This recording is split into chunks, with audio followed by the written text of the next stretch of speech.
Então, já começou a gravação, então vou começar a comentar.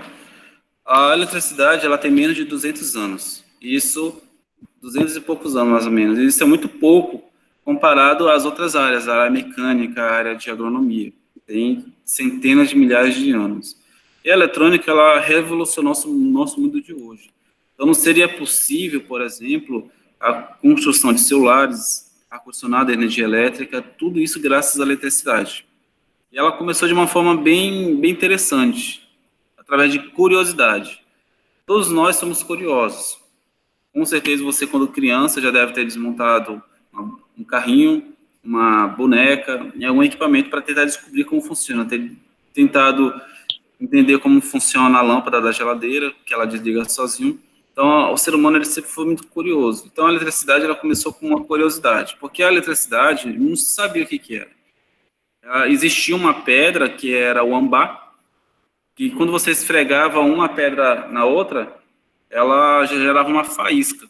E não se sabia o que era aquela faísca. Aquela faísca, ela acumulava, aquela energia acumulava na mão das pessoas, e as pessoas faziam mágica com isso. Um exemplo, por exemplo, acumulava elétrons aqui na mão da pessoa e acendia um copo de vinho alcoólico. E aí pegava fogo, e as pessoas ficavam, caramba, que interessante. Outro exemplo cortava alguns metais bem fininho, a pessoa esfregava esse âmbar na mão, ficava cheio de eletricidade na mão, invisível, né? E fazia aquele ouro, aquele metal flutuar aí na mão dela. Aí as pessoas ficavam, Só que na plateia ficava uma outra pessoa pensando, cara, isso aí não é mágico, isso tem como explicar. E as pessoas começaram a investigar a eletricidade. E se a gente for entrar nos detalhes, a gente vai ficar aqui falando a aula toda, mas a eletricidade sempre foi algo a se descobrir. E isso nos leva aos dias de hoje, que a eletricidade veio através de um fato bem simples. Como que a eletricidade ela existe, se a gente não consegue ver ela? O princípio básico da eletricidade ela está na menor partícula que foi divisível, que é o átomo. O átomo a gente sabe que é divisível, mas a menor partícula que nós temos é o átomo. Se nós formos analisar a composição do átomo, vocês estão no ensino médio, talvez vocês se lembram. O átomo ele tem basicamente 3 características. Eu vou abrir a apostila agora. A eletricidade é a química, né? Oi? A eletricidade é a própria química. Isso. Física. Física e química. Então, vamos lá. Aqui já vem falando que eu falei para vocês que a eletricidade está no ar. Uma coisa interessante que antes de descobrirmos que o raio elétrico era a eletricidade, o raio se diziam que era um fogo que cortava no céu. A gente sabe que os raios é uma descarga atmosférica elétrica, não é um fogo que corta o céu. E aqui vou mostrar aqui a parte do átomo. Cadê o átomo? Vai lá mais lá na frente. Então, descobriram que o átomo ele tinha 3 composições básicas. Quem foi que descobriu isso foi o Rutherford, como que vem falando aqui embaixo. E ele descreveu o seguinte, os outros cientistas, que o átomo ele tinha a composição de um núcleo, vou mostrar aqui mais embaixo, um núcleo, e esse núcleo, cadê? Está aqui embaixo. O núcleo ele é composto pelos nêutrons e pelos prótons, é algo físico, é algo como se fosse algo sólido, e existe uma atmosfera que ela fica rodeando, que são os elétrons. Eles ficam, é como se fossem os planetas ao redor da Terra. Eles ficam ali rodeando aquele núcleo. E conforme mais próximo do núcleo, mais rápida ela gira, como se fosse o Mercúrio. O Mercúrio, em relação à Terra, que nós temos aqui no planeta Terra, em 91 dias ele dá a volta ao redor do Sol. A Terra é 365 dias e 4 horas, nós sabemos.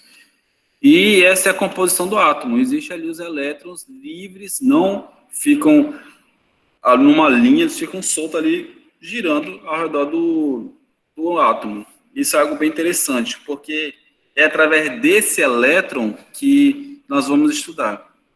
Porque esse elétron, ele consegue separar, ou seja, você consegue retirar e colocar elétrons em um corpo. É assim que os mágicos de antigamente faziam. Quando eles esfregavam aquela pedra que estava carregada de elétron na mão, eles removiam um elétron da pedra e colocavam na mão, algo invisível, e aí o corpo da pessoa ficava carregado de elétrons, ou seja, a pessoa não sentia o choque elétrico, ficava no seu corpo, ali na sua mão. Quando triscava num copo cheio de álcool, ou num copo cheio de vinho, o copo pegava fogo, ou seja, eles descarregavam aqueles elétrons no copo, gerava uma faísca, e aquele copo pegava fogo. A mesma coisa com os folhetos de ouro. O ouro é um metal magnético, ou seja, se você pegar o ouro, ele tem uma ligação com um ímã, que nós conhecemos nos dias de hoje. E aí aquelas pessoas conseguiu fazer flutuar o ouro. É interessante essa parte da eletricidade.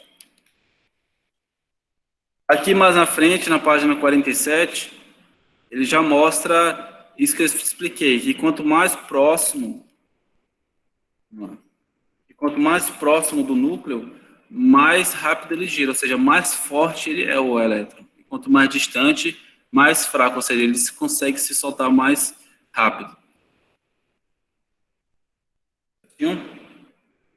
Aqui mostra uma outra imagem na página 48, que os elétrons eles conseguem se deslocar de um ponto para outro. Isso é fundamental, gente. Isso é fundamental. Aqui na apostila ele vem falando sobre o íon e o íon negativo e o positivo. O íon negativo é chamado de ânion, um átomo que recebeu um elétron, e quando ele é positivo é o cátion, o que perdeu um elétron. Algo que é muito importante, o elétron, ele é negativo. Ele é uma carga negativa. Ou seja, a gente sempre, quando se a gente for pegar uma pilha básica do controle de uma televisão que a gente usa, a pilha, ela tem um positivo e negativo. E a gente sempre acha que a pilha, ela vai transferir energia do positivo, ela sai do positivo. Não, mas é o contrário. A pilha, ela está carregada, cheia de elétrons, negativo, na base, ali embaixo. E aí ela sai do negativo e vai para o positivo. Esse é o efeito do elétron, ou seja, quando ele sai ao negativo, ele é chamado de ânion, que recebeu os elétrons. E quando aqui embaixo na letra B, é chamado de positivo, o íon positivo é chamado de cátion, que é o átomo que perdeu o elétron. Certinho? Alguém tem alguma pergunta nessa parte dos elétrons? Eu não tenho. Agora vamos para a parte dos materiais. Bom, materiais condutores e materiais isolantes. Eu falei aqui que quando uma pessoa pegava essa pedra, que era carregada de elétrons, pegava na mão, ele ficava carregado de elétrons, ou seja, o nosso corpo, ele se torna um condutor de energia. Por que nosso corpo ele é um condutor? Porque nosso corpo ele é cerca de 80% ali de água. E isso facilita a transmissão de energia elétrica. Existem alguns materiais que são resistentes, ou seja, existem os condutores, existem os materiais isolantes. Um belo exemplo disso, vamos aqui, ó, é a madeira. A madeira é os dois. Tem hora que ela é isolante e tem hora que ela é condutora. Existem uns vídeos de eletricidade de pessoas que morrem e que, não de um vídeo bem famoso que a gente utiliza aqui no curso de NR10. Existe uma pessoa morre, cai no chão, tal. E aí a pessoa está encostada no fio, ainda está levando choque, no fio de alta tensão. Aí vem um outro rapaz e ele pega ali um pedaço de árvore que está ali no chão, um galho, e ele vai tentar tirar o fio. Na hora que ele vai tentar tirar o fio, ele sente o choque, só que ele não morre, ele só sente aquele choque e solta aquela madeira. Ou seja, aquele pedaço de madeira, aquele tronco que tinha acabado de ser cortado, ele se tornou um condutor, porque ele está cheio de água ali dentro. E a madeira também ela é um isolante, quando ela está seca. Então ela se torna esses dois materiais, ou seja, a água ela é uma espécie de condutor.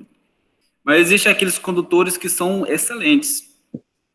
Não sei se vocês já abriram o computador a tirar a placa-mãe do computador, chegaram a trocar um chip ou um processador. Quando você coloca ali um novo processador, você vai observar que o chip lá do computador, ele parece ser de ouro.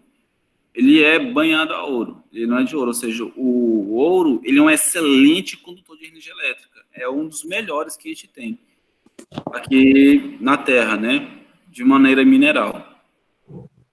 Como ele mostra aqui nessa tabela, ele mostra aqui os elementos elétrons de valência que tem entre o ouro e outros materiais.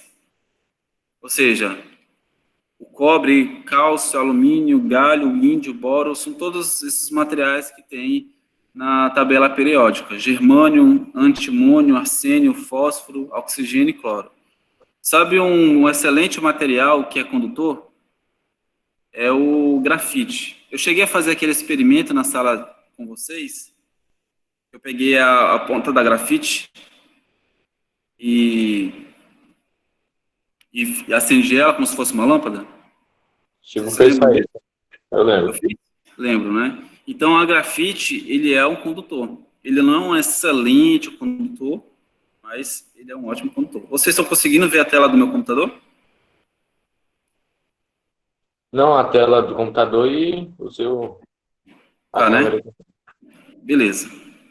Então, eu vou descer mais aqui um pouco. Aqui já falei do corpo humano. Uma coisa interessante, gente, aqui nesse livro é a facilidade, a facilidade que ele tem na escrita dele para transferir. Uma leitura muito breve, você consegue entender ele. Ele não é um livro técnico, ele é um livro básico. Todos os livros são assim. São livros básicos que, com uma leitura simples, você consegue compreender. Então, eu sempre peço a vocês que vocês folheiem esse livro, dê uma olhada nele, porque ele é muito simples de você entender algo. É por isso que ele tem várias páginas e são 2 livros. Ele explica ali passo a passo todos os assuntos e aí facilita muito aí o conhecimento. É por isso que eu não estou lendo ele, porque tudo que eu estou falando aqui está escrito nele. Certo? Aqui é a parte da eletricidade, eletrostática e eletrodinâmica. Uma coisa importante, gente, é que nós vamos ter uma lista de exercício baseado no livro. Eu tenho uma lista de exercícios que eu postei lá, que ainda não vai ser baseado nesse exercício agora, que eu estou explicando, mas tem um outro já, que já está preparado para que eu estou explicando aqui. Então, quem não está assistindo a videoconferência, deixa eu ver quantas pessoas tem aqui, só tem 4 pessoas, isso é pouco, não tinha 4 não, tem mais. Vai prejudicar um pouco, porque tem muitos assuntos que é importante eu explicar aqui. Eu valorizo muito a videoconferência, porque tem alguns assuntos que uma leitura não dá de entender. Então, vamos lá.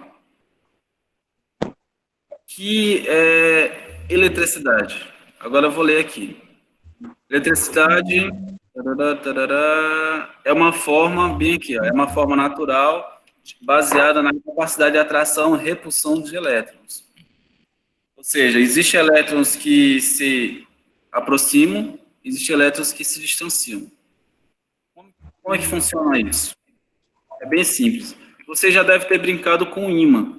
Um ímã, aqueles ímãs de alto-falante, que são bem fortes, até os neodímon também. Vocês observaram que quando você coloca o ímã ao contrário, ele tipo afasta, um empurra o outro? Já fizeram isso com o ímã? Sim, com certeza, né? Esse é um efeito básico que a gente chama de eletrostática. Ou seja, quando os ímãs são opostos, eles se atraem. Ou seja, o positivo atrai o negativo. Então, eles vão colar ali. E quando eles são iguais, positivo com positivo, eles vão se repelir. Ou seja, vão se afastar. Dependendo do ímã, ele expulsa de uma forma muito rápida. E quando são também negativo com negativo, eles vão se afastar. Isso parece ser uma besteira, essa parte de pulsar, empurrar, mas isso, galera, é a base dos trens, aqueles trens super rápidos, trem bala.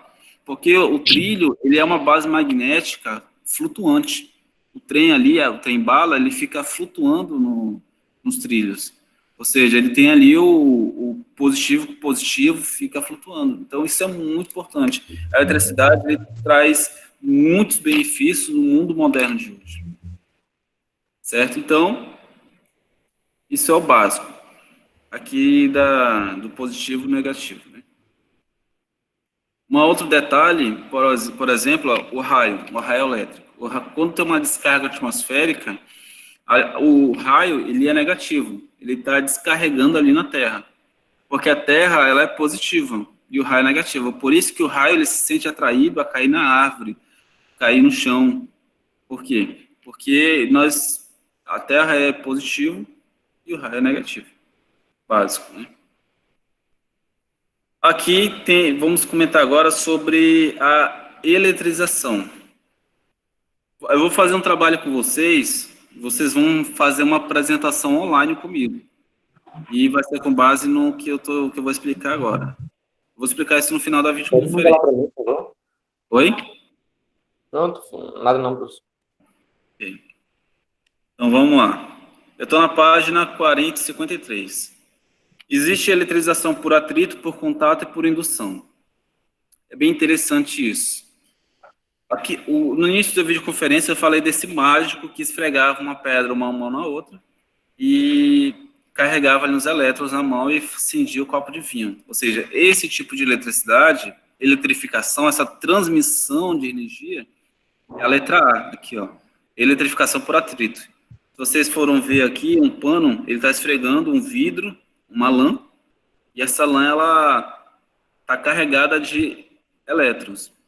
Tem um vídeo na internet, eu não vou lembrar agora qual é o nome, as pessoas estão carregando lã num caminhão, e aí quando ele coloca o último lã no caminhão, o caminhão ele pega fogo ali onde que ele está.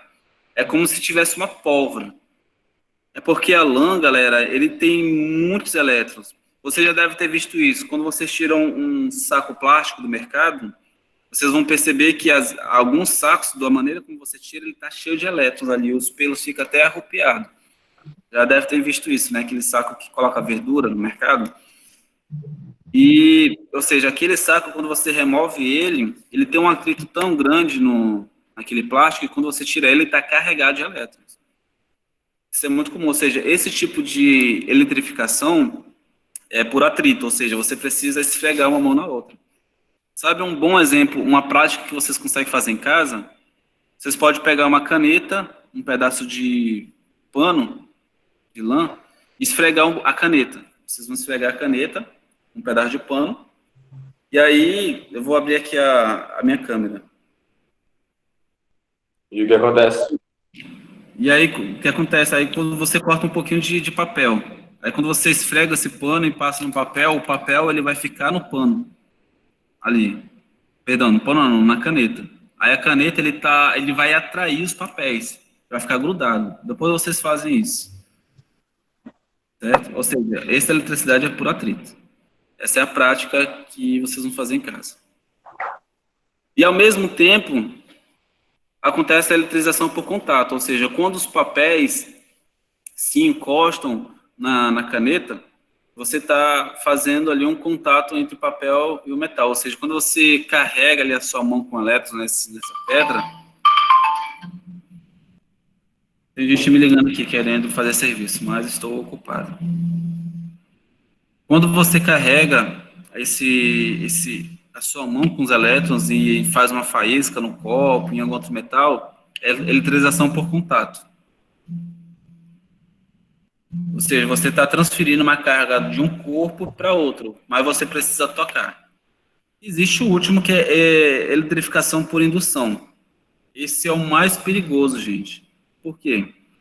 Porque quando a indução, você não precisa chegar muito perto do fio ou de um certo corpo que está carregado para levar um choque. Sabe um exemplo disso? São aqueles cabos de alta tensão que a gente vê na rua, aqueles que ficam lá em cima, no poste, os 3 fios. Ou seja, existe uma distância máxima ali de 38 centímetros. Se a pessoa colocar a mão ali, não precisa nem triscar, mas colocar a mão ali menos que 38 centímetros, a pessoa ela recebe um choque por indução. Ou seja, a pessoa, aquele cabo ali, ele vai transmitir eletricidade só por você chegar perto dele. Só que tem que ser menos de 38 centímetros. Então, a eletricidade por indução é muito comum. Sabe um outro exemplo disso? Existe um vídeo no canal Manual do Mundo, canal que nós vamos usar bastante aqui nas nossas aulas. Ele pega as lâmpadas fluorescentes, aquelas tubulares que estão carregadas de gás, que talvez na casa de vocês tenham, aquelas compridas. E aí ele coloca no chão, debaixo de uma torre. E aquelas lâmpadas, elas literalmente elas ficam acesas. Ou seja, aqueles cabos de alta tensão que a gente vê aqui na BR, eles vão transmitir eletricidade para essas lâmpadas. Elas vão acender. Não vai ficar muito forte, mas vai ficar um pouco fraquinho. Essa é a transmissão de eletricidade por indução. Um outro exemplo disso é em cercas elétricas. Vamos supor que vocês foram num sítio e vocês viram uma torre ali de alta tensão passando naquele sítio. Tem que ter muito cuidado, gente. Porque a cerca, aquela cerca que cerca o gado, ela fica eletrificada. Se ela não estiver aterrada, se você colocar a mão nela, você leva um choque. Por quê? Porque aqueles cabos de alta tensão que passam no sítio, aquelas torres bem altas, elas vão transmitir eletricidade para aquela cerca, e aquela cerca vai ser uma espécie de condutora de energia. Existe uma distância. Se essa distância estiver próxima de cerca de 200, 300 metros, a cerca tem que ser aterrada. Certo? Então, essa transmissão é uma transmissão por indução.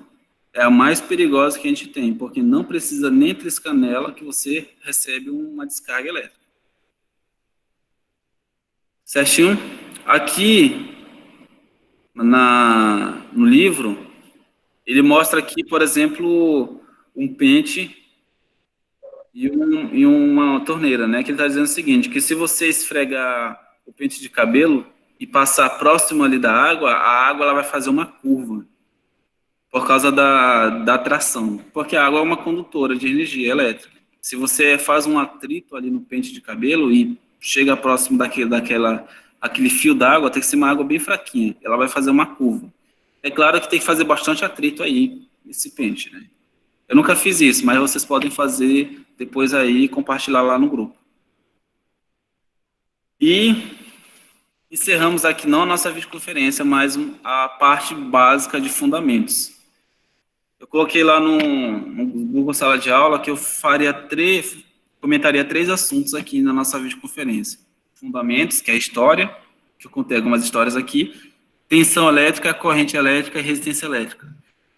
Esses 3 conceitos de tensão, corrente e resistência, a gente vai falar o curso todo, gente, desde essa primeira disciplina elétrica até a última. Porque, por exemplo, quando a gente for calcular um disjuntor, é a corrente elétrica.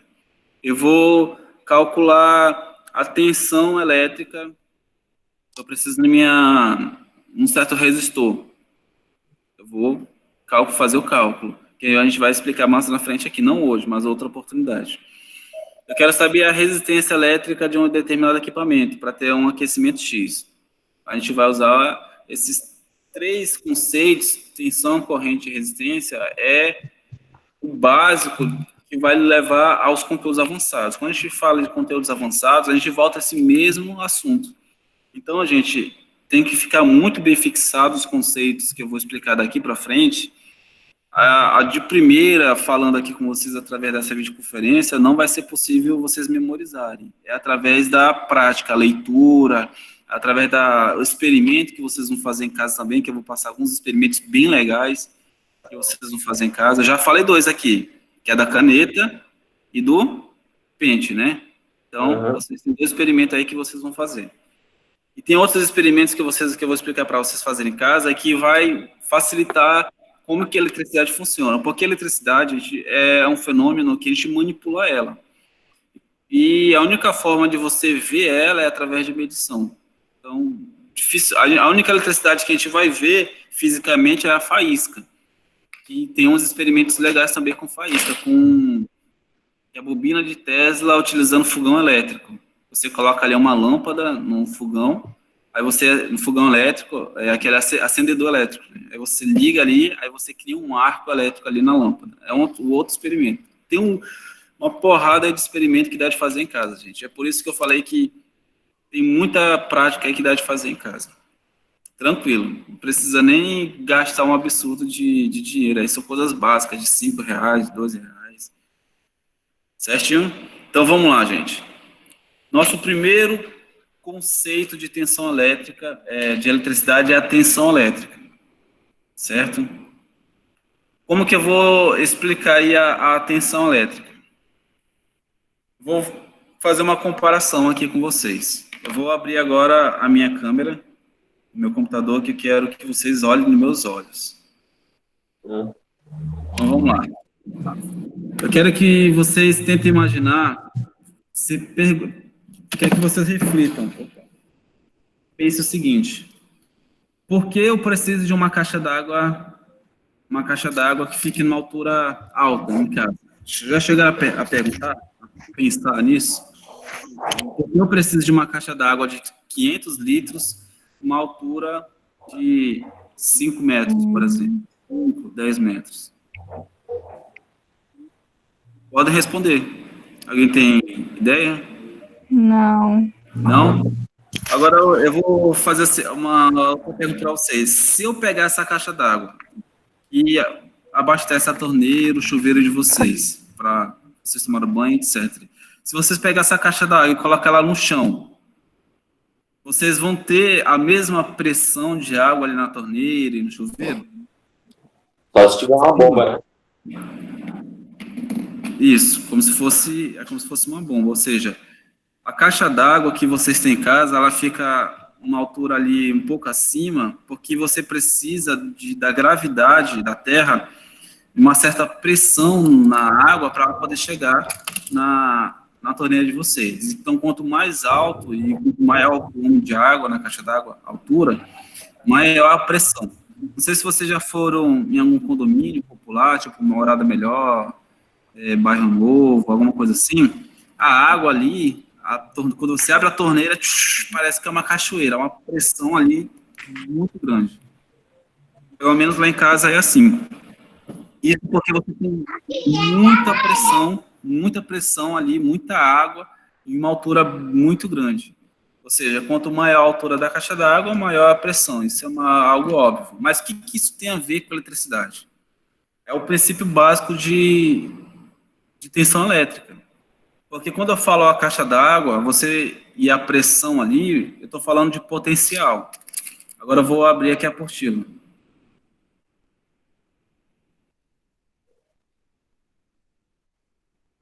Vamos abrir aqui a apostila. Então, ó, vou ler aqui. Quando comparamos o trabalho realizado por dois corpos eletrizados, automaticamente estamos comparando seus potenciais elétricos. A diferença entre os trabalhos realizados pelos dois corpos expressa diretamente a diferença de potencial elétrico entre eles. Ou seja, quando você tem a água ali na caixa d'água, você tem uma potência, um potencial, uma altura maior, certo? Quando você coloca a torneira lá embaixo, você tem um potencial menor. E a diferença entre a caixa d'água estar numa altura alta e a torneira estar embaixo, você tem um fluxo de água. Ou seja, a água tenta se dissolver, ela tenta procurar um equilíbrio. E esse equilíbrio de você ter uma água elevada e a água abaixo, você tem um equilíbrio. Ou seja, se você deixar a torneira de casa ligada, você vai secar a caixa d'água. Ou seja, você encontrou a potência, o equilíbrio ali, entre as águas. Um outro exemplo disso é como se você colocasse uma caixa d'água em cima e outra caixa d'água embaixo. Você liga ali as duas caixas d'água, através de um tubo, elas vão procurar o equilíbrio, ou seja, toda a água de cima vai procurar se dissolver na água de baixo. Ou seja, a eletricidade, ela tenta buscar o equilíbrio. É igual uma descarga atmosférica, que eu expliquei mais cedo. Quando você tem uma descarga, você tem uma grande quantidade de elétrons no céu que ela tenta descarregar aquele raio e ela vai procurar onde? Na Terra. E não tem quase nenhum elétron, então tem descarga elétrica. Então a tensão elétrica, gente, Isso tem que ficar na mente de vocês, tem que ficar na ponta da língua. O que é a tensão elétrica? Tem já exercício para isso já. Tensão elétrica é a diferença de potencial elétrico. Tá em negrito aqui na apostila, na página, vocês estão vendo aí, página 57. Diferença de potencial entre eles. O que é a diferença de potencial? Como já expliquei, você tem uma caixa d'água carregada e outra vai descarregar embaixo. Mas aqui embaixo me falam o seguinte, a diferença de potencial elétrico, abreviada para DDP, diferença de potencial, abreviado, entre dois corpos eletrizados, também chamada de tensão elétrica, expressa muito importante nos estudos relacionados à eletricidade eletrônica. Agora eu vou passar um experimento que vocês vão fazer em casa, que vocês vão memorizar isso como se fosse água na mente de vocês. Existe um experimento que tem como fazer em casa, você coloca um copo de água gelada e um copo de água quente. Coloca 2 copos. Eu vou abrir aqui a tela do meu computador. Então, quando você coloca ali 2 copos, imagine que esses 2 pincéis sejam 2 copos de água. Uma água quente e outra água fria. Ou seja, você tem um potencial de água quente aqui e água fria aqui. Quando você coloca aqui, ó, um fio aqui, tem que colocar um fio com material, com grampo e outro com prego, alguma coisa assim do tipo. Você está fazendo o seguinte, você vai transmitir a eletricidade que está quente aqui, a água, ela vai converter todo aquele aquecimento em eletricidade vai passar através do fio. Ou seja, ela vai tentar buscar o equilíbrio. Ou seja, a água quente vai tentar fazer a água fria, gelada, ficar morna. É a mesma coisa com a água fria, que é esse pincel azul, vai transformar a água quente em morna. Ou seja, ela vai tentar buscar o equilíbrio. E esses 2 potenciais, que elas são muito diferentes, que são água quente e água fria, a transmissão entre elas, ela vai girar o motor. Se você colocar um motor aqui em cima, ó, ligado no fio, esse motor ele vai ficar girando. Tum, e aí a água quente ela vai tentar ali fazer a água fria ficar morna e o frio ficar morna também, e aí você tem um equilíbrio. Aí quando acontece o equilíbrio, você descarregou ali toda a energia do potencial da água quente e da água fria. Esse é um experimento, o 4º experimento que vocês vão fazer em casa, da água quente e água fria. Só que esse experimento a gente vai fazer através de trabalho, que vocês vão me repassar. Tem um vídeo aqui no Manual do Mundo, muito legal, que tem como fazer isso em casa também. Ou seja, a tensão elétrica é água quente e água fria. Ou seja, são 2 potenciais diferentes. Não se esqueçam disso, gente. Diferença de potencial é tensão elétrica. Deixa eu ver quem está online aqui. Beleza. 6 pessoas. 6 pessoas. Então, vamos voltar a compartilhar aqui minha tela para apresentar a apostila de vocês.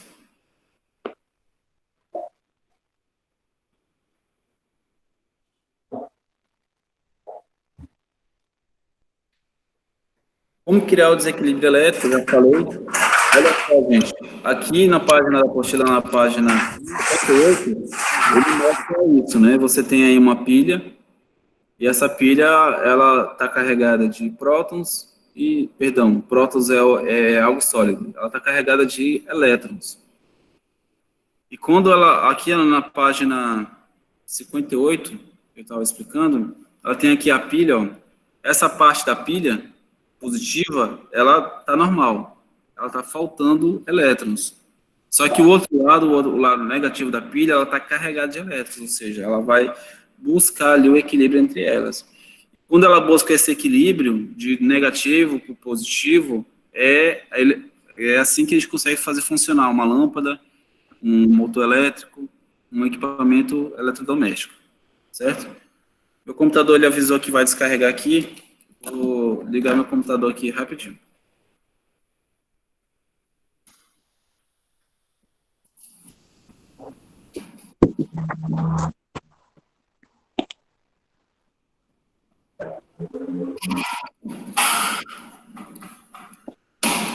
Eu vou perguntar para cada um de vocês, eu quero que todos respondam a mesma frase. Então, Lucas, Eu quero que você ligue seu microfone e diga Hum. o que é tensão elétrica. Responda, diferença de potencial. Deixa eu Pode pensar. falar. O que é de tensão elétrica, Lucas? Fale. Tensão elétrica é uma carga de energia. Não. Responda, diferença de potencial. A diferença de potencial? Diferença de potencial elétrico. Vou te perguntar de novo. Lucas, o que é tensão elétrica? Diferença de potencial. Responda. Eu não Diferença sei. de potencial. Eu já estou te dando a resposta. Mas eu quero que você fale para mim. De novo. É o potencial. O que é tensão elétrica? É o potencial de diferença? Ao contrário, diferença de potencial. Diferença de potencial. Isso. Agora eu vou perguntar para Maiara. Maiara, o que é tensão elétrica? Diferença de potencial. Isso. Fernando, o que é tensão elétrica? A diferença de potencial. Beleza. Christopher, Aí é bom. o que é tensão elétrica? Christopher? Christopher, está online? Não? Mariel? Diferença de Sim. potencial, professor. Diferente. Isso, muito bem.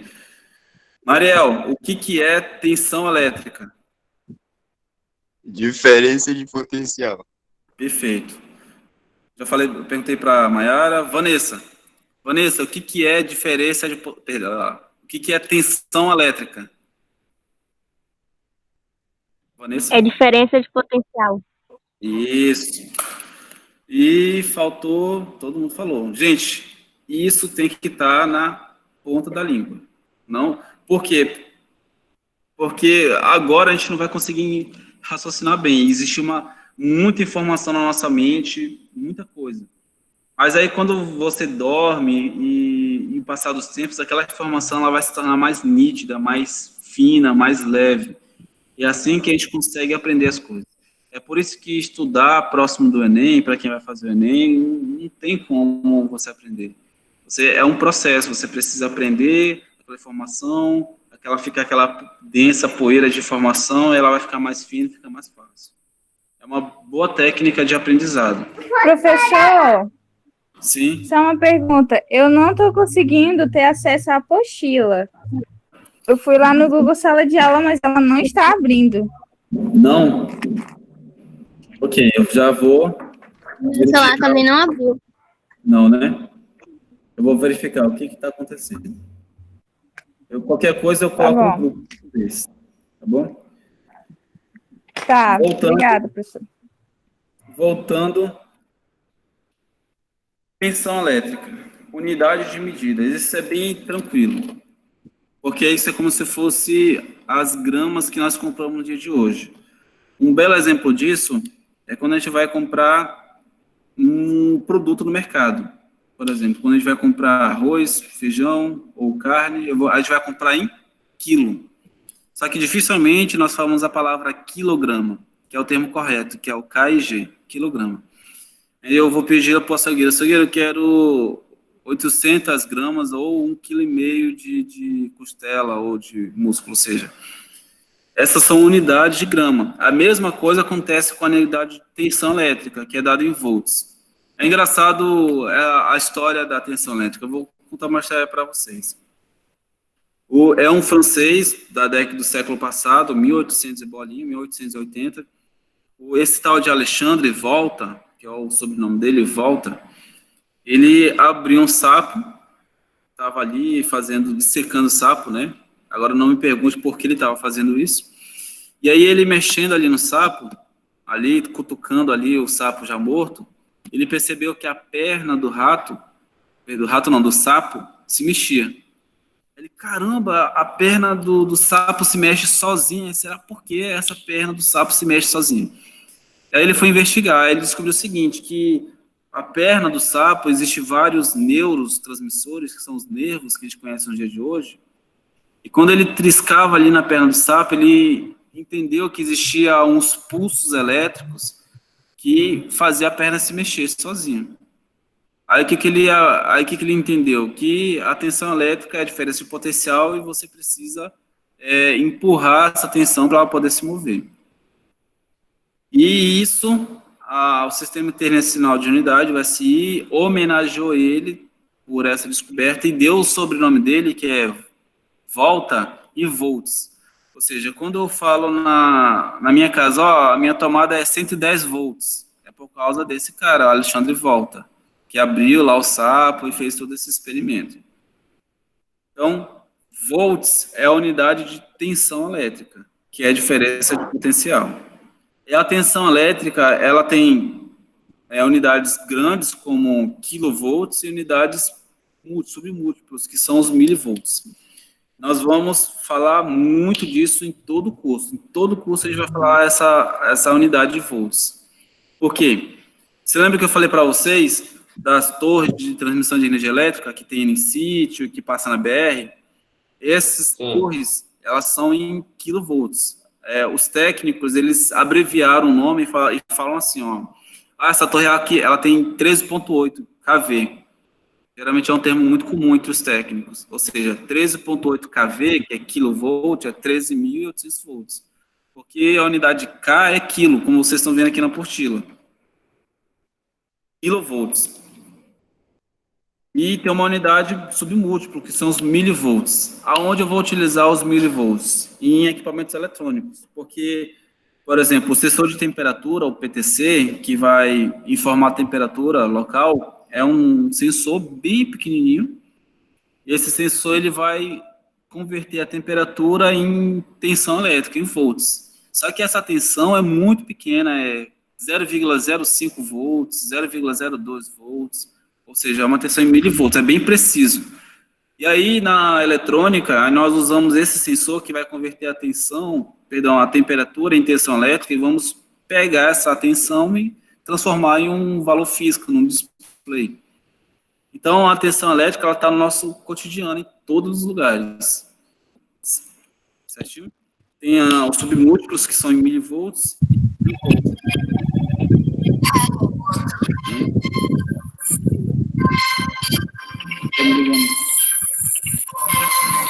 Peraí, gente, estou tentando colocar no silencioso aqui.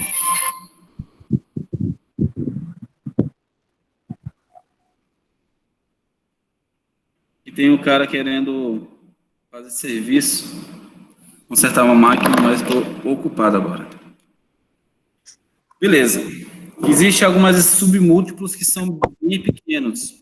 Por exemplo, vocês conhecem a unidade do computador, que é 500 gigas bytes. Se eu perguntar para vocês quantos gigas tem o celular de vocês, vocês vão saber responder. 8 gigas, 32, 64. O computador tem 500 gigas, 1 tera. Opa, 1 tera. 1 tera é quantos gigas? 1000 gigas? Não exatamente 1000 gigas, é 1000 e poucos gigas. Se o Guilherme estiver aqui, ele pode me ajudar nesse detalhe. 1064 gigabytes, né? Ou seja, essas unidades, nós utilizamos ela também na eletricidade. 500G, que é giga, é uma escala muito grande, porque aqui na apostila tem a escala de volts, que é a unidade, kilovolts, que é a segunda escala, representa 1000 volts, megavolt, que representa aí 1 milhão de volts, e giga, que é 1 bilhão aí de volts. Ou seja, essa escala giga, tera, peta, por exemplo, existe um jogo que foi lançado esse ano, é um jogo de simulador de voo. E a empresa, o que ela fez? Ela mapeou, é como se fosse o GTA, mapeou ali toda a cidade ali de Los Angeles, algumas cidades dos Estados Unidos, algumas cidades. E essa era tanta informação, tantos detalhes, que eles tiveram lá que armazenar uns 30 petabytes. Ou seja, é uma quantidade ali muito grande, é como se fosse 30 mil terabytes. Imagina a quantidade de informação que você tem no jogo. Ou seja, essas unidades, elas são usadas para relacionar grandeza. Caramba, quem tá me ligando aqui? O cara deve estar desesperado.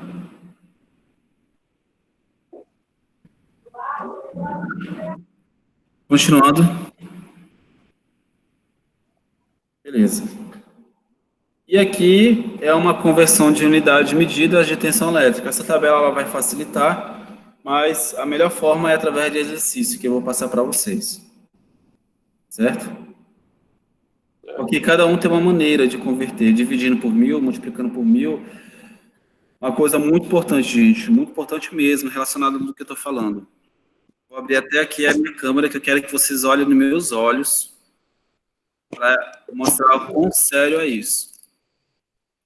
As unidades é um fator tão importante, mas tão importante que nós não podemos errar em cálculos. Por quê? Se você erra uma vírgula, você mata uma pessoa, você estoura um transformador, você faz uma indústria pegar fogo. É muito importante essas unidades. Vocês, técnicos, vocês têm liberdade e têm autenticidade de assinar projetos elétricos. Por exemplo, vocês podem assinar um projeto elétrico de uma indústria, mas você pode simplesmente calcular errado. Então, nessa disciplina, a gente vai fazer alguns exercícios de conversão de unidade e vocês vão fazer cálculo, vão me mostrar depois. Aí vocês vão falar para mim, professor, eu errei uma vírgula só. Não, se errou uma vírgula, gente, errou a questão toda. E por que isso? Porque se você erra uma vírgula, em vez de você dimensionar um disjuntor para 10 amperes, você está dimensionando um disjuntor para 100 amperes. Olha a diferença, 10 amperes, 100 amperes. Já era, a indústria pegou fogo a casa, a residência, matou todo mundo. Então, quando você converte uma unidade de uma para outra, tem que ter muito cuidado, porque isso é muito comum a gente errar. A gente vai errar, é até bom errar, mas não vou tolerar esses erros de conversão de unidade numa prova que a gente vai fazer. Por quê? Porque isso é algo muito sério e não podemos admitir. Certinho? Eu só estou enfatizando isso porque tem alguns alunos que falam, professor, eu errei uma vírgula aí, considera... Não posso considerar. Então, converter uma unidade é algo muito simples, é multiplicar por 1000, dividir por 1000, e nós vamos fazer muito isso, gente. Vamos fazer muito conversão de unidades. Nem que eu tenha que fazer aqui no quadro aqui atrás, para vocês verem, porque é uma escala muito importante. Ela está me ligando de novo aqui.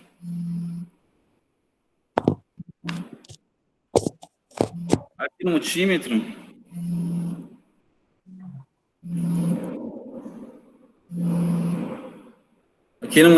ele mostra isso, né? Essa é instrumento de medição, tensão elétrica. O celular está vibrando aqui, vou reiniciar ele. E o multímetro, ele mostra essas escalas.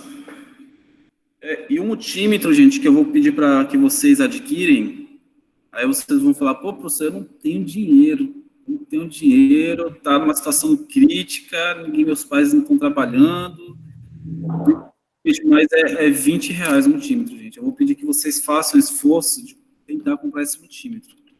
Vou até mostrar aqui uma imagem dele.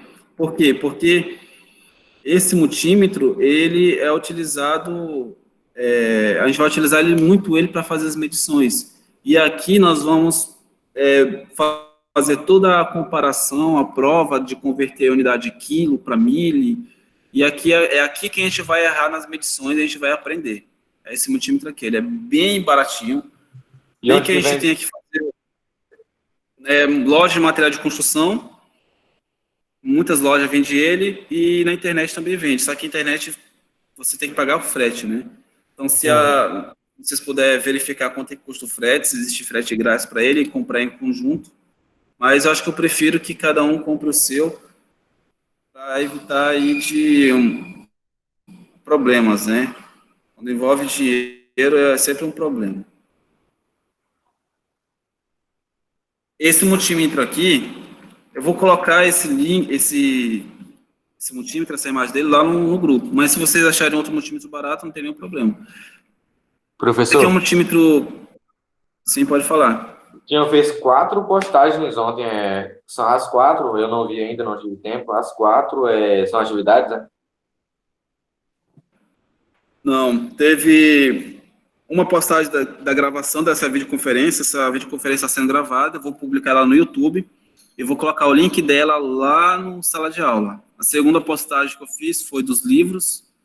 A terceira postagem é uma atividade prática com resistores, que vocês vão tirar os resistores de algum equipamento em casa que não funciona e vão medir ele.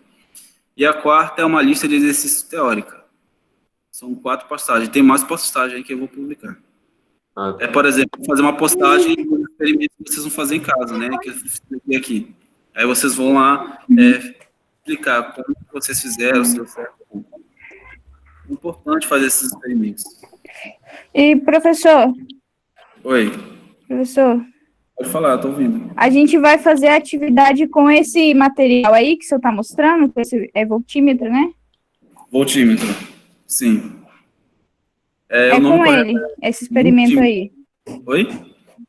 Não, alguns experimentos é sem Esse ele, outros é com ele. Por exemplo, o experimento Não, mas esse que o senhor passou. com multímetro, que vocês vão tirar o resistor e de algum equipamento e medir ele, sim, é com multímetro. Sim, Com multímetro. ok. E o ferro de solda também. Então, quem não tiver ferro de solda, adquirir. Mas se não conseguir o ferro de solda, existe uma outra técnica que dá mais trabalho, que é aquecer uma chave de fenda e tentar. Mas eu não sugiro aquecer a chave de fenda, porque ela pode ter que toda hora ter que ficar aquecendo fogo. Esse é em último caso, só se a pessoa não tiver mesmo como adquirir. Certo? Voltando aqui à apostila.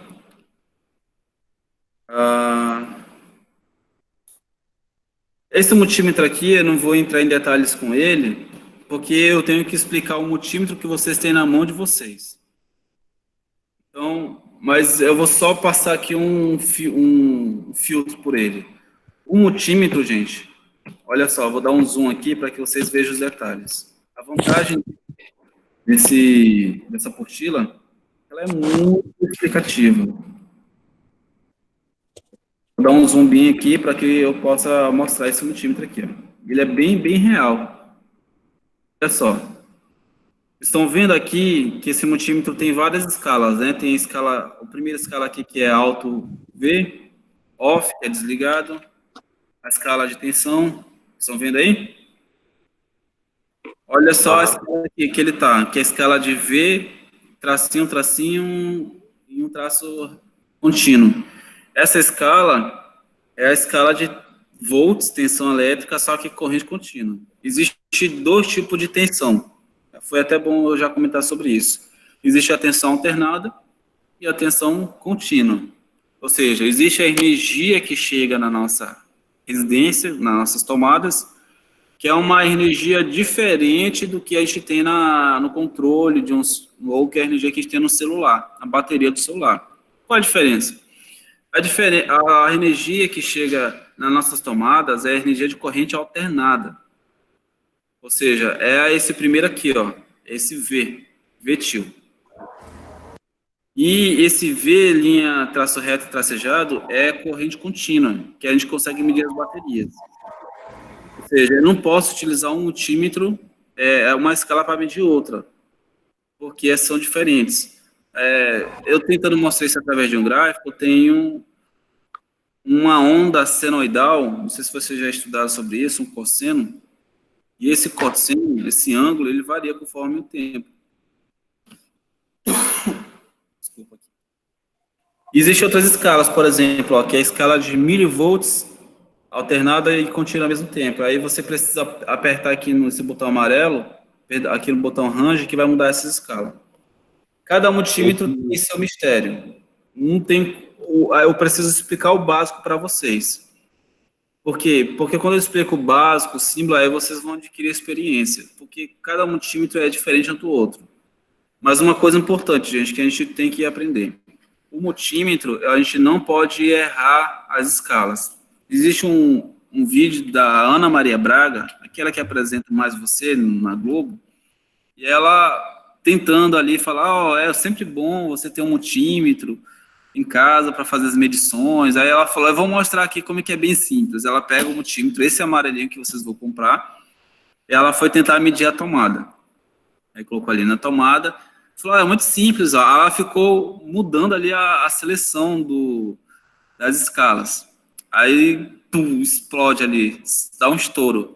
Ela teve muita sorte, porque o disjuntor disparou. E ela começou a rir, isso aqui é para quem é especialista. Isso foi ao vivo, tá, gente? Só para vocês terem uma ideia. Ou seja, ela não sabia mexer no multímetro e ficou movendo ali as escalas. É uma coisa que a gente nunca pode fazer. Quando a gente for fazer uma medição, eu já tenho que ter a certeza aonde que eu vou selecionar a escala ali no multímetro. Porque se você colocar no lugar errado, o multímetro ele vai queimar. Aí você tem um prejuízo. Então, eu espero que isso não aconteça, mas se vocês já pegaram o multímetro e tentaram medir na tomada na casa de vocês correm o risco de queimar o multímetro de vocês. Não que ele não meça, ele vai medir, mas se colocar na escala errada, ele vai queimar. Certo? Os multímetros mais caros, igual da igual da Fluke, tem um multímetro da FLIR, da Minipa, que são as marcas mais conhecidas. Esse amarelinho aqui, que vocês estão vendo, é um multímetro da Fluke. Um dia vocês vão ter esse multímetro, porque é um multímetro de profissional. Esse multímetro aqui, você pode medir errado, que ele não queima por nada. Só que ele é bem mais caro também. Porque quando a gente a gente conhece o profissional pelo multímetro e também pelas suas técnicas e seus trabalhos.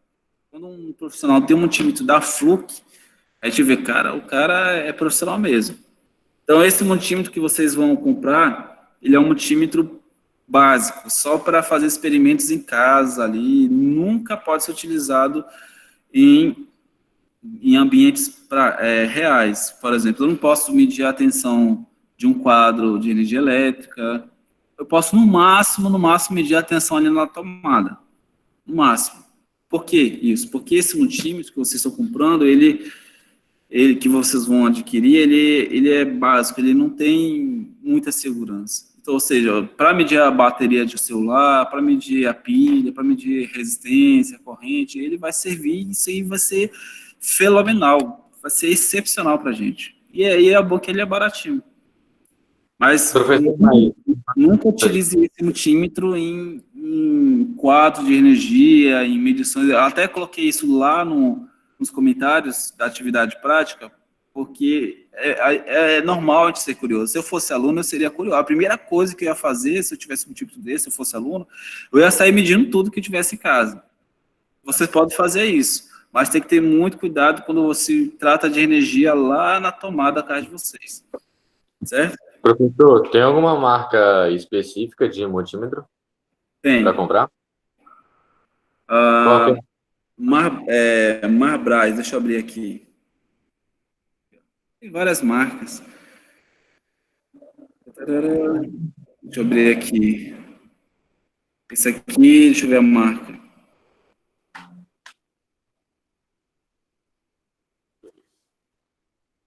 Esse aqui custa 23, esse aqui é da Brasforte. Esse aqui é um pouco mais caro. Tem Brasforte, eu não vou te falar uma marca dessas baratinhas, que eu não conheço. Só conheço as marcas mais top, entendeu? Mas essa aqui que vocês estão vendo, ó, esse amarelinhozinho. Por exemplo, ó, esse aqui, ó, eu vi que tá R$78. Não compensa vocês comprarem esse de 78.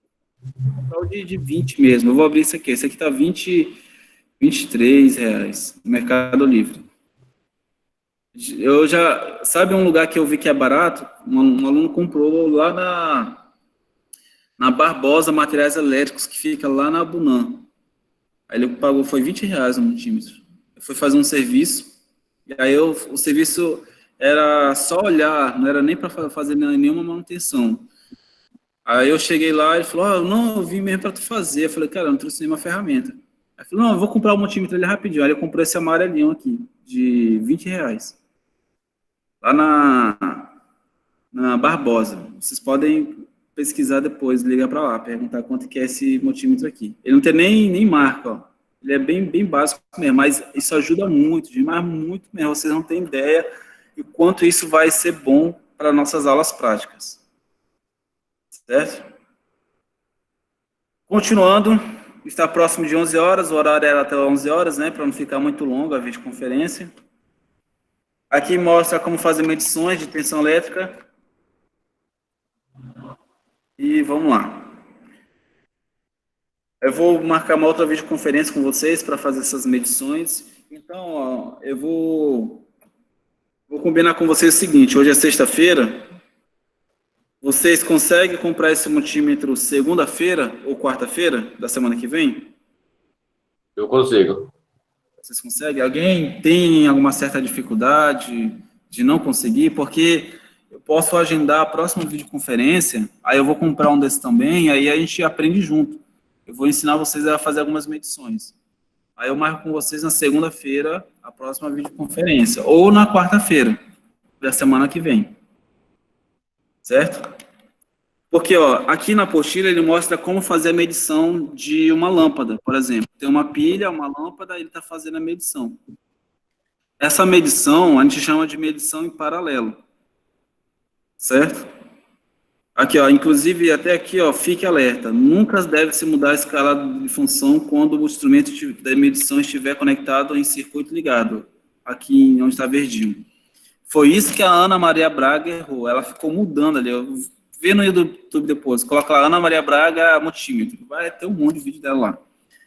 E a gente não pode fazer isso. Se você colocou na tomada, não funcionou, tira da tomada e coloca na escala correta. Você errou. Certo? Beleza. Aqui da apostila mais na frente, ele vem explicando como gerar energia elétrica. Eu vou encerrar nessa última parte, geração de energia elétrica. Página? Página 65. Ok. Bom, a geração de energia elétrica eu posso gerar de várias formas. Você lembra que eu falei para vocês da água quente e da água fria? E você consegue acender uma lâmpada, gerar um motor elétrico, um motorzinho pequeno, aquele motor de carrinho. Se você tiver alguma impressora velha em casa, você consegue nela a impressora. Então, para gerar energia elétrica é muito simples. Eu preciso ter uma diferença de potencial bem grande. Então, aqui, ó, eu tenho, por exemplo, uma vela que está aquecendo dois fios. Um fio de ferro e um fio de cobre. E quando essa vela ela aquece esses dois metais, que é o ferro e cobre, eu tenho uma diferença de potencial e eu tenho uma geração de energia elétrica. Aqui mais embaixo, ele vem explicando sobre o par termoelétrico, que é chamado de termopar, ou também como sensor de temperatura. É utilizado em termômetros digitais de uso médico industrial.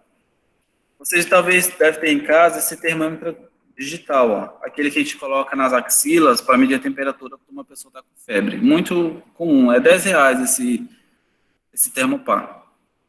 E na pontinha dele, desse metal, ele é muito sensível à temperatura, como tinha explicado, ele vai sentir a temperatura, vai converter essa temperatura em tensão elétrica, e a gente consegue transformar essa tensão elétrica em um valor em temperatura. Ele é muito sensível à temperatura. O nome desse metal se chama, como está aqui na apostila, termopar. É a conversão de energia térmica para energia elétrica. É para comprar ele também? Não, isso aqui não é para comprar, não. Isso aqui é só para mostrar como que a eletricidade funciona.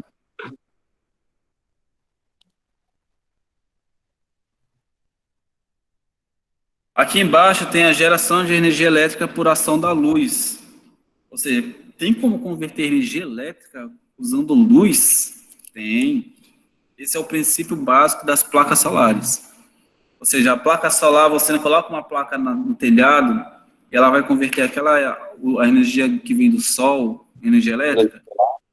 Tá, O nome que a gente dá a isso se chama célula fotovoltaica, página 66. Célula fotovoltaica, bem aqui, ó. Ou seja, é um tipo de material, deixa eu tentar lembrar aqui o nome desse material, que não lembro, é célula fotovoltaica mesmo. Tem um material que fica na placa solar, que não estou lembrado o nome agora, mas vamos chamar de célula fotovoltaica, como está aqui na apostila. Quando ela recebe essa luz, não é aquecimento, tá, gente? É diferente de aquecimento, é a luz mesmo. É a que a gente chama de radiação solar. Quando ela recebe a luz solar do sol, ou seja, não pode ser uma luz fraca ou forte, às vezes ela gera muito, tendo um pouco sol também, ela vai converter a energia, o sol em energia elétrica, as placas solares. É uma forma de converter. Aí existe geração de energia elétrica por ação mecânica. Antes de falar desse último tema aqui, você já deve ter visto aquelas calculadoras muito utilizadas em escritórios, talvez você tenha em casa. Na calculadora, eu vou abrir aqui a minha câmera. Vou pegar esse celular aqui como se fosse a calculadora, né? Algumas calculadoras bem aqui em cima, no cantinho, tem um quadradinho. É um quadradinho, um retângulo. True Power, né? Oi? True Power, né? Isso. Aquilo ali, gente, é uma célula fotovoltaica. Ou seja, existe muita Xing Ling e calculadora que aquilo ali é só enfeite, mas as originais, aquela calculadora que tem isso aqui em cima, ela vai recarregar a bateria dela através da luz. Ou seja, tem calculadoras que você nunca troca pilha porque ela vai recarregar através daquela célula fotovoltaica. Isso é bem interessante. Para quem se perguntar para que serve isso na calculadora, aquilo ali é para recarregar a calculadora. E vamos para a parte final da nossa videoconferência, para não ficar muito longa. Já temos aqui 1 hora e pouco já de vídeo. Eu vou publicar daqui a pouco essa videoconferência no YouTube, tá, gente? Se vocês quiserem ver alguns detalhes, vai estar lá. Porque você estava no Drive e mandou o link lá no grupo. Vou colocar. Geração de energia por ação magnética. Isso aqui, gente, é a cereja do bolo. Como que eu gero energia elétrica por ação magnética? É muito simples. É o método mais comum, está aqui na apostila, amplamente utilizado. Ela é baseada na descoberta por Michael Faraday, possibilita produzir tensão elétrica toda vez que um condutor ou muitas voltas dele constituem uma bobina, corta um campo magnético. Ou seja, você tem... Imagina você pegar um ímã ali e você gira aquele ímã. Quando você gira aquele ímã, você está pegando todo aquele campo magnético daquele ímã e está produzindo energia elétrica por indução. Ou seja, aquele ímã vai converter energia elétrica. Esse é o princípio básico de uma usina. Você tem ali a represa, você tem ali a água passando por uma turbina, toda aquela turbina, por aquela ação cinética, aquele potencial que passa no eixo da turbina, você está girando um motor, melhor dizendo, um gerador. E esse gerador, o funcionamento dele, dentro dele tem um monte de fio, bobinas, que a gente chama de bobinas bobinado, que eles vão girar ali o gerador, o eixo do gerador, e vai transmitir energia elétrica, certo? Esse aqui é o que é mais utilizado. Por quê? Porque você precisa de muita energia elétrica para alimentar um país como o Brasil. As placas solar não dão conta, as placas geração eólica não dá conta de sustentar muitas cidades, mas as usinas, sim, elas geram muita energia. Mas quanto? 3 gigas, 2 gigas, 2 gigas representa ali 3 milhões de watts, ou seja, essas escalas, por exemplo, a energia que a gente tem aqui, a usina que a gente tem aqui de Giral e Santo Antônio, a de Santo Antônio, mais próximo, ali Porto Velho, ela gera 3.500 megawatts. Isso é muita coisa. Eu consigo, só para vocês terem uma ideia, em Porto Velho, eu não tenho nem 200 mega de energia elétrica. É pouquinho. 150, 200 mega. Ou seja, 3.500 mega eu consigo alimentar ali várias e várias cidades. Então, é muita energia elétrica que uma usina tem. E ele vai transmitir essa energia elétrica para onde? Para o Brasil inteiro. Então, aqui no Brasil, só em Rondônia tem 3 usinas. Só em Rondônia não, só em Porto Velho. Aqui, eu tenho 3 usinas. A de Samuel, que fica ali mais para a banda ali, do Rio Preto, mais para lá. Tem a de Giral, Santo Antônio. E essas 3 usinas, elas geram muita energia que vai transportar para cidades que não tem como gerar. E tem a terceira maior usina do mundo, que fica aqui no Brasil, que é a usina de Itaipu, que fica lá no Paraná, fica na divisa com Brasil e Paraguai. Metade da usina é Brasil, 60 Hz, e a outra metade ela gera Paraguai. Para vocês terem uma ideia, aquela usina do Paraguai, o Paraguai não consegue, ela sobra energia. Sabe o que o Brasil faz? Ele compra de volta a energia dessa usina, para vocês terem uma ideia. Então, essa usina, eu não lembro agora qual é a capacidade dela, da Itaipu, e ela, antigamente, era a maior usina do mundo. Um dia eu vou visitar essa usina, porque ela foi um projeto de engenharia muito magnífico. Existem uns episódios no The History que se chama, acho que é Obras, deixa eu tentar lembrar o nome, que são um seriado que mostra obras gigantes no mundo.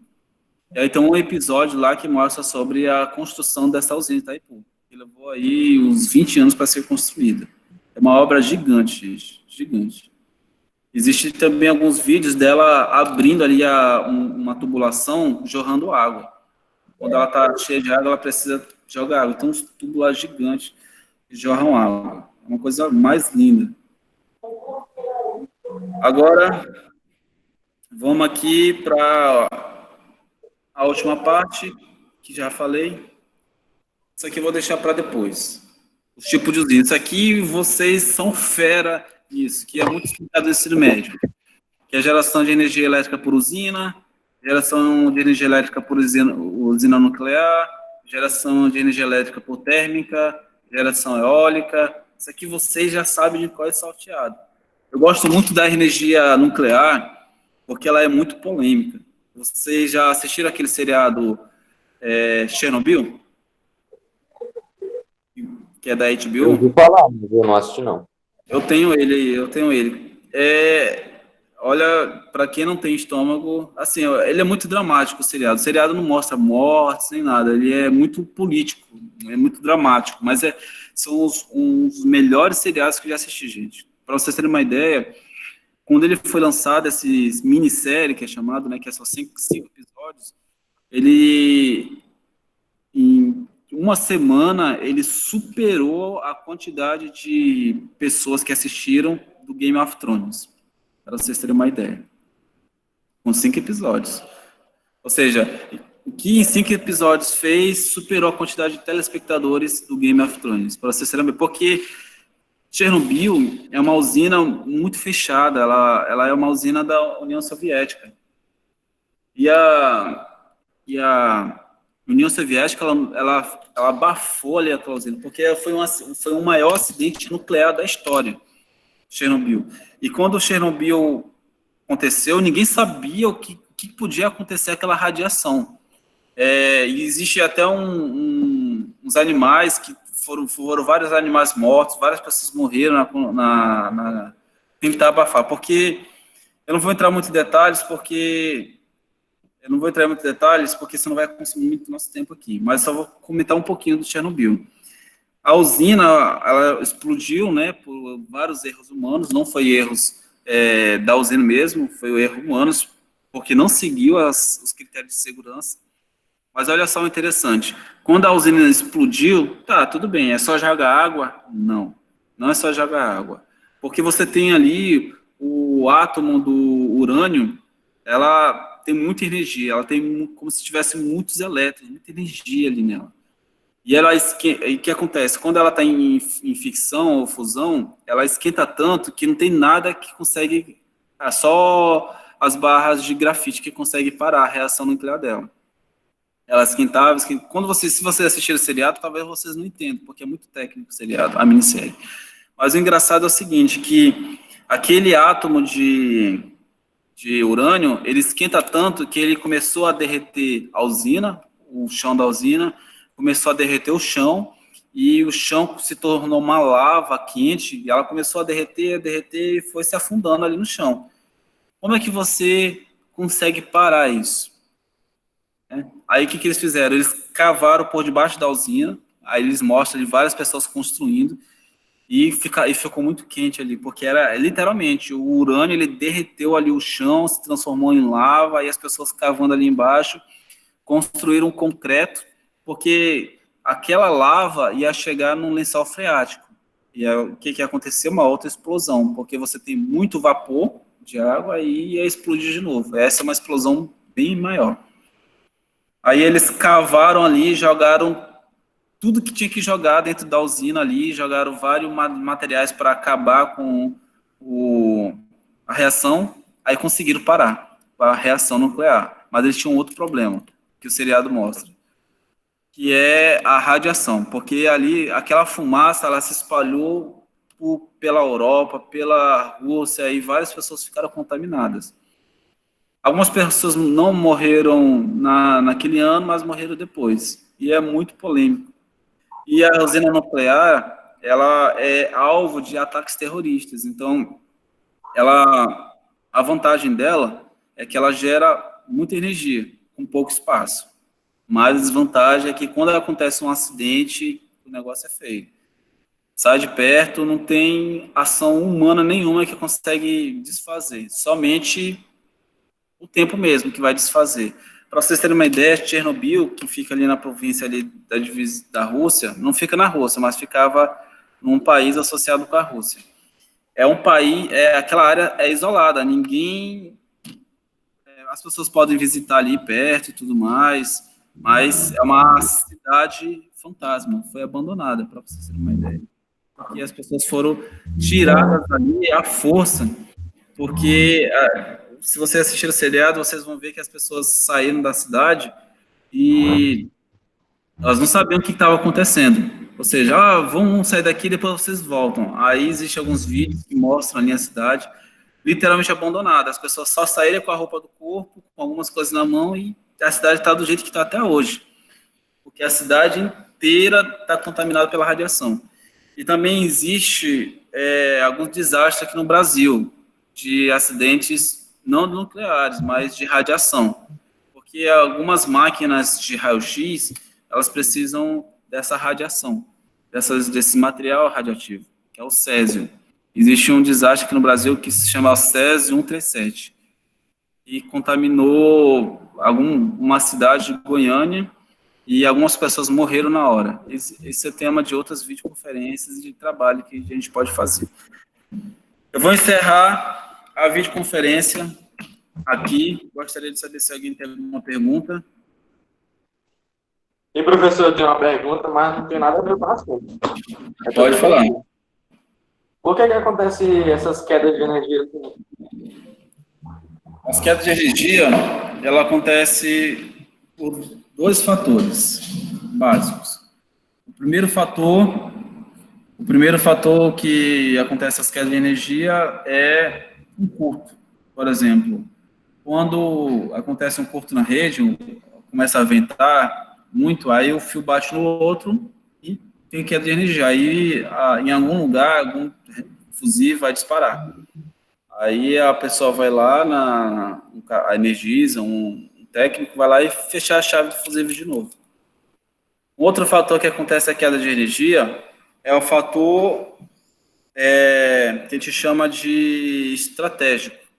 Por exemplo, quando acontece um blackout, o que é blackout? Quando uma usina para de funcionar, ou quando uma torre de energia para de mandar energia, existe um órgão no Brasil que vai desligar várias cidades para manter outras cidades ligadas. Não cidades, mas locais ligados, que são os locais que a gente chama de locais prioritários.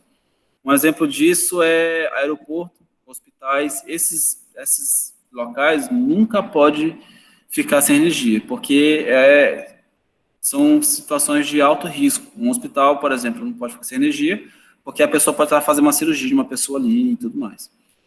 Então, o que a Energisa faz? Ela, não só a Energisa, mas vários estados do Brasil, as concessionárias, elas mantêm ligado esses hospitais, esses aeroportos, que são prioridades, e desliga os bairros, as cidades que são populações comuns, para deixar esses outros ligados. E isso acontece para não acontecer um blackout, ou seja, para não acontecer um surto de energia na usina. Porque a usina, o gerador de energia elétrico, ele funciona assim. Quando ele começa a funcionar, ele está funcionando, mas quando você coloca alguma coisa ligada no gerador, ele começa a ficar duro, ele começa a travar. Quando você atinge ali a potência máxima do gerador, o gerador a força dele é tão grande que ele fica ali na posição original. Mas quando você ultrapassa a quantidade de carga do gerador, o gerador ele tende a girar ao contrário. E quando ele tende a girar ao contrário, ele quebra. Então, para um gerador, uma turbina não quebrar, ele tem que desligar primeiro. E para isso acontecer, antes mesmo de esse curto chegar no gerador, nas usinas hidrelétricas, eles desligam várias cidades para não acontecer um blackout geral. Como que aconteceu em 2001, que foi um dos maiores blackouts que aconteceu aqui no Brasil. Talvez algumas pessoas estão nascidas, eu não lembro, que eu era criança na época, mas aconteceu em São Paulo. Houve tanto consumo de energia em determinada época que a maior usina do mundo não conseguiu atender aquela demanda. Aí o que aconteceu? A usina teve que desligar. Aí o que aconteceu? Vários estados do Brasil ficaram sem energia. E não é tão simples assim, você não pode só ligar o gerador de novo, porque quando você liga, ele desliga de novo, porque tem muita gente conectada na rede. Vai ter que ficar ligando por parte. Para vocês terem uma ideia, teve racionamento de energia nessa época. Algumas cidades com energia e outras não. Então, foi um caos que aconteceu. E para isso não acontecer de novo, existem vários projetos de construção de usinas, que foi construída essa usina daqui para isso não acontecer novamente. Hoje, graças a Deus, eu acompanho isso, existe sobra de energia. Por exemplo, aqui do lado, Porto Velho tem uma usina térmica, que a gente chama de Termonorte, e ela funciona só quando precisa.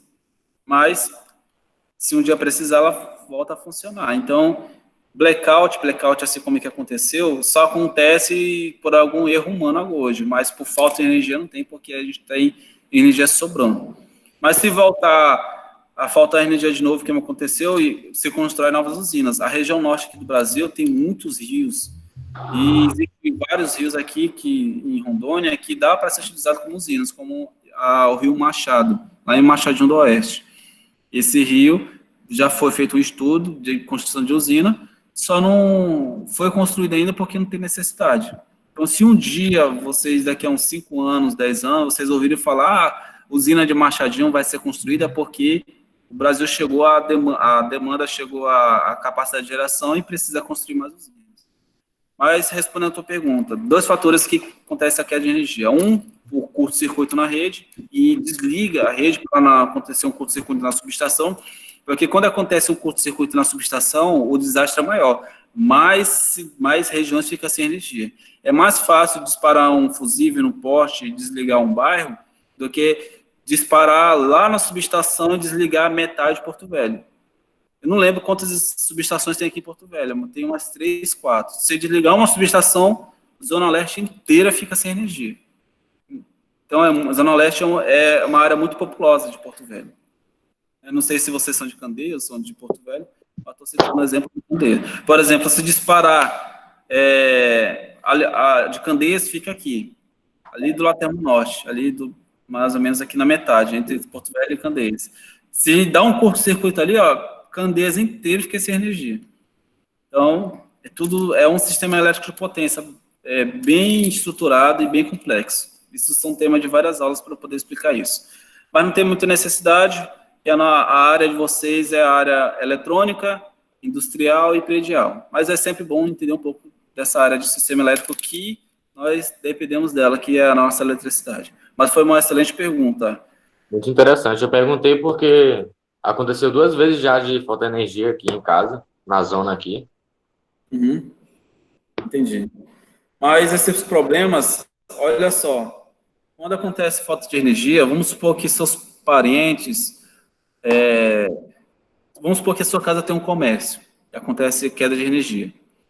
Se essa queda de energia danificar alguma coisa lá no seu comércio, vocês podem entrar com não com uma ação, mas vocês podem entrar com ressarcimento de bens materiais e físicos também, para energias. Ou seja, o que a concessionária quer? Ela quer que nós estejamos conectados na energia elétrica para que tenha consumo de energia. Quando acontece uma falta de energia, eles ficam loucos, tentando descobrir onde que aconteceu, vai lá ligar novamente. Então, a prioridade das concessionárias, Energisa, Ceron, é manter as pessoas ligadas.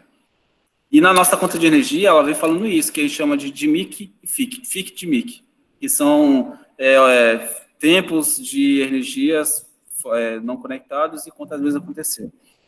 E se um dia vocês conhecerem alguém, de alguma pessoa que ficou com prejuízo, vamos supor um açougue. O açougue ficou lá 2 horas sem energia, por causa de um problema na rede elétrica. Perdeu lá todo aquele material daquele açougue. Ele vai lá na Energisa, entra não com uma ação, mas com requerimento dos danos que ele teve. E aí vai ser calculado e ele vai ser retribuído. Isso é um direito, gente, que nós temos. Quem é que dá esse direito? Não é concessionária, mas é a ANEEL, a Agência Nacional de Energia Elétrica. Mas isso serve só para comércios? Não, residência também. Por exemplo, a energia voltou e queimou a sua televisão. Um exemplo, vocês podem entrar com solicitação junto à Energisa. Uma coisa que eles vão investigar é se a residência tem a proteção necessária, né? Se está tudo de acordo. No medidor. Eles não olham dentro, não, é mais no medidor mesmo. Se tiver tudo ok, eles vão ressarcir. Com os danos materiais. Que teve o curto, eles vão dar o dinheiro do próprio produto? Vão dar o dinheiro do produto. Eles têm que ler a regra lá, se eles vão dar o dinheiro ou se eles vão comprar o objeto. Mas eu acredito que seja o dinheiro mesmo. Uhum. Aí o que eles vão fazer? Por exemplo, às vezes acontece o seguinte, às vezes acontece que tem uma madeireira do lado da casa da pessoa, e aquela madeireira, ela sempre estraga algum equipamento ou danifica um comércio do lado. Aí o que a Energisa faz? Ela coloca um equipamento ali na rede e vai verificar se realmente aquela energia ela está com problema, com oscilações. Aí se ela comprovar, existe um órgão que fiscaliza a Energisa, existem padrões que determinam como que deve ser feita essa medição. Não é bagunçado assim, existem vários regulamentos, e eu conheço isso porque eu sou especialista nessa área. E aí, existe um relatório que a gente faz, uma medições e tudo mais, se comprovar que aquela madeireira danificou você, ela vai te ressarcir por um tempo lá, que eu não sei quanto, mas por esse prejuízo. É muito comum isso em interior, existem umas madeireiras que cortam madeira aí, que danifica muito os outros comércios. Na hora que liga o motor, o motorzão lá, desliga a luz do camarada lá. Vocês podem observar isso. Isso acontece. Mas isso não pode acontecer, porque existe todo um estudo das concessionárias para ela atender a demanda da energia elétrica com qualidade. Energia elétrica com qualidade é continuidade, ou seja, você sempre tem energia, e o segundo critério é sem oscilação. Porque quando a gente recebe uma energia elétrica com oscilação, a nossa lâmpada vai queimar mais rápido, o nosso computador vai desligar e vai queimar o HD, vai queimar o modem de internet, vai queimar a televisão. Isso é algo muito sério, gente. Então, a gente, por mais que a gente tem que saber dos nossos direitos por parte da energia elétrica. E é sempre bom a gente estar estudando sobre isso, porque um dia daqui para lá a gente pode precisar desses conteúdos. Certinho? Mais alguma pergunta? Não, só isso. Vamos ver quem está online aqui. Fernando, Christopher, Lucas, Mariel, Maiara e Vanessa. Fico feliz por vocês terem participado dessa videoconferência. Espero vocês novamente segunda-feira. Vou fazer alguma videoconferência novamente. Provavelmente eu vou fazer em casa. Tentem convencer as pessoas a voltarem ao curso, a fazer o curso, que é importante, gente. Nós ficamos uns dias aí sem aula, mas agora vamos voltar com tudo aí nas nossas aulas. Eu peço que vocês um pouco de dedicação no curso. É difícil, eu sei que é difícil, internet, tem que ficar atento, mas a vida é assim, gente, se não tiver um pouco de esforço, a gente não consegue nenhum resultado. A gente vai colher os frutos se a gente se esforçar nessa etapa. E a gente não sabe quando a gente vai voltar, isso depende, é muito incerto, mas as aulas e o conhecimento, ele não pode parar. Um conselho que eu vou dar para vocês agora, em relação a conselhos gerais, é muito comum a pessoa ficar com dúvida. Tipo, eu estou fazendo esse curso, mas eu não sei se realmente eu quero, como eu já falei com vocês, se eu quero fazer medicina veterinária, eu quero fazer outra coisa.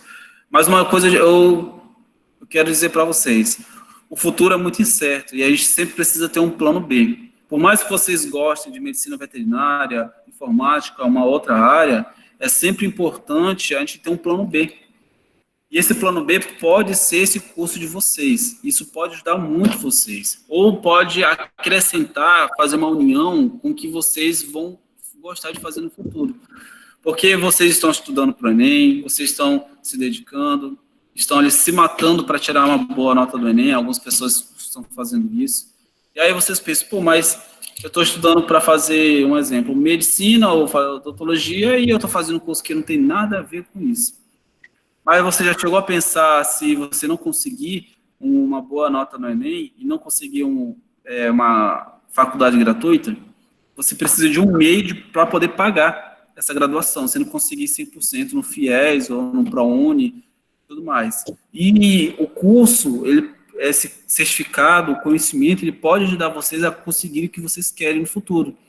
Então, sempre é bom ter um plano B na nossa vida. Se a medicina, a odontologia, a medicina veterinária, a informática não der certo, tem em mãos esse conhecimento que é muito precioso que eu estou passando para vocês, para adquirir. Porque vocês não vão ficar dependentes de alguém, vocês são livres. Com o conhecimento que vocês vão ter, livres financeiramente, ter dependência financeira e tudo mais. E no futuro, vocês podem até pensar, poxa, eu não consegui o que eu queria, mas eu consegui uns bens materiais que eu queria graças ao curso. Ou algo me contribuiu a enxergar algo que talvez seja ou não. Então, tentam ficar o mais possível no curso que vocês estão fazendo. Entramos na parte técnica, já falei bastante coisa aqui que já é da área elétrica e daqui para frente vai ser assim, vai ser tudo voltado ao curso, à prática e ao que vocês vão ver no futuro. Tudo que eu vou falar aqui, gente, é algo que vocês vão ver, algo que vocês vão utilizar. Nada que eu vou falar aqui é algo que seja só porque eu gosto, não. É algo que vai ser utilizado. Essa é a minha técnica que eu gosto de utilizar. Eu gosto de falar o que eu vivenciei, o que eu pratico, o que vocês vão encontrar. E algumas coisas também vocês vão encontrar no Enem. O curso de vocês, ele é física, voltado à área elétrica. E algumas coisas ajudam no Enem. Muito, muito mesmo, principalmente na área de física. Para quem vai fazer o Enem, é uma boa opção para tirar uma boa nota em física, que ajuda muito, muito. Essas são as minhas considerações finais. Eu gostaria de saber se alguém tem mais alguma coisa para falar, para encerrarmos a nossa vídeo. Eu não tenho, senhor, já tirou minhas dúvidas. Beleza. Fernando, Christopher, Lucas, já falou, Mariel, Maiara, Vanessa. Eu gostaria que vocês se reunissem no grupo do WhatsApp, ou através de videoconferência, ou fizesse um formulário no Google Forms. Eu queria que vocês fizessem a eleição de um líder da turma. Tá? Essa pessoa, esse líder, eu vou estar conversando bastante com ela, porque eu estou com problemas no WhatsApp, gente. E eu não consigo conversar com várias pessoas ao mesmo tempo, então eu vou conversar com esse líder da turma. Então, conversem lá entre vocês para a gente poder eleger esse líder, que é muito importante para mim. Certinho? Se vocês não conseguirem eleger esse líder até semana que vem, eu vou tentar fazer um formulário de candidatura para vocês colocarem lá os nomes, quem quer que seja ou não, mas eu queria que vocês fizessem lá entre vocês e depois me falassem. É melhor para mim. Certinho? Então, eu desejo a vocês... Certo.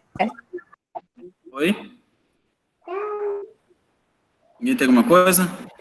Não? Então, eu desejo a vocês um excelente almoço. Eu quero que vocês... 3 coisas que eu quero que vocês façam depois da videoconferência. O experimento do papel, corta lá o papel picadinho e faz o experimento com a caneta. Está lá numa apostila. O segundo experimento que eu quero que vocês façam, deixa eu tentar me lembrar aqui, é com a escova, né? Eu pegar a escova de dente, tentar atritar ela ali com o cabelo, pentear bastante cabelo ou na roupa mesmo. Coloca ali na água para ver se faz aquela curva mesmo. E o terceiro é um pouco mais complicado, mas tem uns vídeos do YouTube bem legais do canal Manual do Mundo, que é a diferença de potencial da água quente com água fria para acender um motorzinho, uma lâmpada. O último experimento seria com um multímetro, para verificar a compra desse multímetro. Conversem bastante lá no grupo lá, verifiquem se vocês acharam, se o preço é próximo do que eu falei, se é muito caro. Tentem não gastar muito nessa parte. Se vocês puderem, se alguém tiver a possibilidade de comprar um multímetro já bom, ele vai ser utilizado aí pelo resto da vida. Mas eu recomendo comprar esse barato, porque assim fica padrão para todo mundo, e aí eu compro igual também, e aí a gente trabalha todo mundo junto. Certinho? São essas 4 coisas que eu queria deixar para depois do curso, para vocês resolverem. Certinho? E o líder, quinto, o líder. Então, gente, se ninguém tem mais nada para falar, eu desejo a vocês um excelente almoço. Daqui a essa videoconferência já vai estar no YouTube e vocês vão poder assistir lá depois. Tem lista, eu estou elaborando uma lista de exercícios, já tem uma lá, se vocês quiserem já olhar lá, a teórica. Já tem a prática também, se vocês já quiserem adiantar a prática também. E a lista de exercícios dessa videoconferência está em elaboração, mas já está quase... A tarefa lá tem alguma data para entregar? Tem. Quarta-feira da semana que vem uma, e tem uma da sexta-feira da outra semana. Mas olha só, a primeira lá está dividida em 2 partes, teórica e prática, né? A teórica só tem uma atividade. É uma tabela e uns desenhos que precisam ser calculados. Aquilo ali, eu vou ter que fazer aqui no quadro, ó. Vou ter que explicar passo a passo como se calcula. As 2 vão ser feitas pela videoconferência? Sim, tem uma que eu vou fazer via videoconferência. Mas só Então, não, mas algumas. Por exemplo, ó, segunda-feira que vem, a gente vai ter a continuação da videoconferência desse assunto, os conceitos básicos, e aí eu vou fazer um cálculo com vocês. Então, provavelmente eu vou fazer em casa, acho que eu não vou vir aqui no Senai, não. Porque aqui no Senai eu acho melhor, porque a internet está aqui boa para fazer a publicação do vídeo do YouTube. Ó, esse vídeo aqui ele tem 1 hora, quase 2 horas. 2 horas a quase 1 giga. E 1 giga com a internet que tem aqui é muito rápido para fazer o upload, porque em casa só tem internet de dados móveis, que rapidinho acaba meus dados se eu for fazer 1 giga de upload no YouTube. Mas vai ter bastante videoconferência sim. Algumas vai ser mais breve, de meia hora, 1 hora. Essa, como é a primeira, eu tenho muito assunto para conversar com vocês, ela foi bem longa. Certinho? Entendi. Mas a maioria vai ser nesse horário, das 10, 11, meio-dia, no máximo 1 hora, mas dificilmente vai ser nesse horário. Certinho? Certo. Conversam lá com o pessoal, perguntem, verifiquem se alguém está com uma dificuldade lá, se vocês puderem ajudar um ao outro, façam isso, gente, é muito importante. Então, até daqui a pouco no vídeo do YouTube, encontro vocês segunda-feira, nesse mesmo horário, certinho? Um grande abraço para vocês. Vou encerrar a videoconferência. Valeu.